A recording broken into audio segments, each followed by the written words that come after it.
Bonjour, les comptines, on les chante, on les répète, souvent sans trop y penser. Mais si je vous disais qu'il existe une méthode toute simple, en 5 étapes, pour transformer ces petites rimes en de vrais outils d'apprentissage. C'est justement ça qu'on va explorer ensemble aujourd'hui. Alors voilà la grande question, une comptine, c'est juste un petit jeu sympa ou ça peut être bien plus que ça? Parce que le vrai défi, on le sait tous, c'est de dépasser la simple répétition, le par cœur, pour aller vers une compréhension qui, elle, reste vraiment. On commence tout de suite. Notre première partie s'appelle Au-delà de la rime. On va voir comment une approche bien structurée peut faire d'une chansonnette une leçon à part entière. Alors, quelle est cette fameuse méthode? Eh bien, la voilà, notre feuille de route. Tout repose sur 5 étapes clés, très logiques. D'abord, on présente, ensuite on s'assure de la compréhension, puis on répète, on renforce et à la fin, bien sûr, on évalue. C'est un cheminement qui construit le savoir, pas à pas. Allez, on plonge dans la deuxième partie, bâtir la compréhension. Et là, on touche au cœur du réacteur. Parce qu'avant même de penser à mémoriser quoi que ce soit, il faut être absolument certain que le sens est là. C'est vraiment la base de tout. On commence donc, logiquement, par étape 1, la présentation. Ce tout premier contact est décisif. Vous savez, la façon dont on introduit la comptine va vraiment donner le ton pour la suite et piquer, ou non, la curiosité des apprenants. Concrètement, comment ça se passe? C'est simple. D'abord, on présente la comptine, puis on pose une petite question toute bête mais très efficace. Est-ce que vous la connaissez déjà? Ça permet tout de suite d'activer ce qu'on sait déjà. Ensuite, phase très importante, on l'écoute ensemble, avec attention. Et on termine par une première petite interaction, demander de répéter quelques mots, juste comme ça.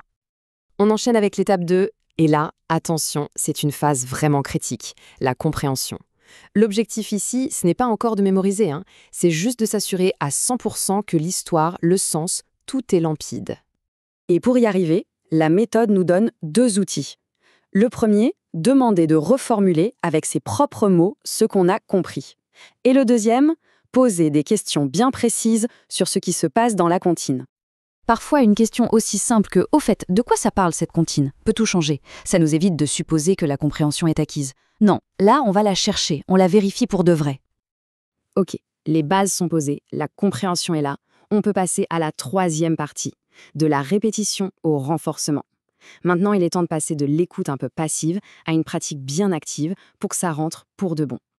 Et c'est là qu'arrive notre étape 3, la répétition et la mémorisation. Mais attention, quand je dis répétition, je ne parle pas d'un truc mécanique et ennuyeux. Non, c'est une phase qu'on guide pour que la mémorisation se fasse naturellement. Et l'astuce, c'est de varier les plaisirs. On peut la répéter tous en chœur, se focaliser sur des mots ou des phrases en particulier. Mais le plus puissant, c'est d'y associer le corps. Utiliser des gestes, des mouvements. Ça transforme la mémorisation en une expérience bien plus complète. Ce qui nous amène tout droit à l'étape 4, qui est peut-être la plus amusante, les activités de renforcement. C'est à ce moment-là que l'apprentissage devient vraiment personnel et, disons-le, durable. Une activité de renforcement, c'est quoi au juste? En fait, c'est simplement une mise en pratique. Le but, c'est de rendre l'apprentissage concret, de le toucher du doigt, pour que tout ce qu'on a vu avant s'ancre solidement. Et là, les possibilités sont quasi infinies. On peut par exemple proposer de faire un dessin qui illustre la comptine pour connecter les mots aux images, on peut carrément la mettre en scène, faire un petit jeu de rôle pour la vivre de l'intérieur, ou encore manipuler les mots en les écrivant sur des cartes qu'on va ensuite trier, classer. On a présenté, compris, répété, renforcé. On arrive au bout du processus. 4e partie, on va vérifier ce qui a été appris. C'est la dernière ligne droite. Et oui, l'étape 5, c'est l'évaluation. Son objectif est très simple. On veut juste confirmer que nos 2 grands buts ont bien été atteints, c'est-à-dire la compréhension du sens et bien sûr, la mémorisation du texte.